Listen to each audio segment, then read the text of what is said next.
복음서는 여러분이 다 알다시피 뭐가 있죠? 마르코, 마테오, 루카, 요한이 있습니다. 이 복음서의 각각의 좀 특성을 알아보고 우리가 이 복음서를 읽을 때 조금 조심해야 될 것들, 아니면 우리가 알면 참 좋겠다는 것들을 살펴보도록 하겠습니다. 복음서 하면 뭐가 생각이 드십니까? 우리가 에반겔리온이라는 표현을 씁니다. 즉 다시 말해서 기쁜 소식이라는 얘기를 하고 있는데요. 기쁜 소식이라는 것은 단순하게 그러면 신약 시에만 그 얘기가 나왔을까? 아닙니다.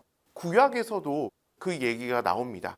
여기서 보다시피 구약 같은 경우에는 계약이라는 그 약이라는 것이 계약이라는 뜻이 있죠. 구약의 계약, 그다음에 신약의 계약이 똑같습니다. 그런 부분에서 큰 차이는 계약을 맺는 관계에서는 볼 수 없었던 그분의 모습을 보게 된 것이 좀 달라집니다. 이게 바로 구약에서는 하느님의 모습을 볼 수가 없었습니다. 우리가 구약을 한 번만 보시면 아시겠지만 하느님의 모습을 본 거는 돌 뒤에 숨거나 안 그러면 뭐 보면 죽는다든가 그런 이야기들이 있습니다. 그런데 그 하느님의 모습이 신약 때는 예수라는 존재를 통해서 보게 된 것이 구약과 신약의 하나의 또 차이가 될 수 있습니다. 또 하나는 구약에서는 다가올 미래에 대한 구원입니다. 아직까지 구원이 오지 않았습니다.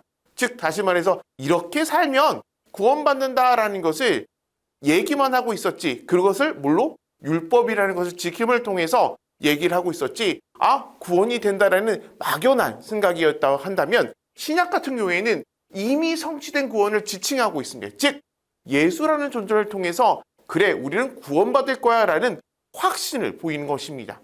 신약과 구약이 정말 다른 얘기를 하고 있는 것이 아니라 같은 얘기를 하고 있는데 조금 다른 거는 그 부분에 대해서, 즉 이것이 지금 우리가 이루어지고 있는가 아니면 아직 이루어지지 않았는가, 그 부분에 그 두 가지의 큰 차이가 있다는 것.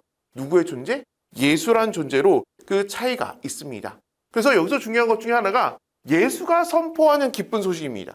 우리가 신약을 보게 되면 구약 얘기를 끌어쓰기도 하고 그다음에 예수가 돌아가신 이후의 이야기도 나누고 있지만 여기서 복음서라는 거는 바로 예수의 행적, 예수가 말도 하고 행적도 보이고 기적도 보이고 그런 것들이 기적적으로 보여주는 것들을 바로 기쁜 소식이라고 얘기하고 있습니다. 그리고 그런 부분에서 그리스도와 관계되는 사도적 선포입니다. 즉 그리스도에 관련된, 즉 그리스도가 주인공이긴 한데 보시면 아시지만 율법학자나 바리사이들이 쫑알쫑알 얘기하는 것들이 있죠. 성경에 예수라는 존재가 존재하지 않습니다. 하지만 그들의 핵심 주제는 예수라는 존재를 어떻게 할까? 예수를 어떻게 바라봐야 될까? 라는 이야기가 나옵니다. 그리스도에 관련된 이야기들을 이야기 나누고 있는 사도적 선포, 즉 그 부분, 이렇게 우리를 이끄시는구나, 이렇게 우리에게 알려주는구나 라는 것을 이야기하고 있는 것이 바로 복음서, 그것이 기쁜 소식이라는 것을 얘기했으면 좋겠습니다. 좋은 소식으로만 생각하지 마시고 기쁜 소식이라는 건 전체적으로 어느 분은 예수님의 순환사도 기쁜 소식입니다. 왜? 구원으로 가는 여정이니까. 고통만 얘기하는 것이 아니라 그 안에는 결국은 구원이라는 것을 이야기하기 위한 수단, 과정이라고 생각하시면 좋겠습니다.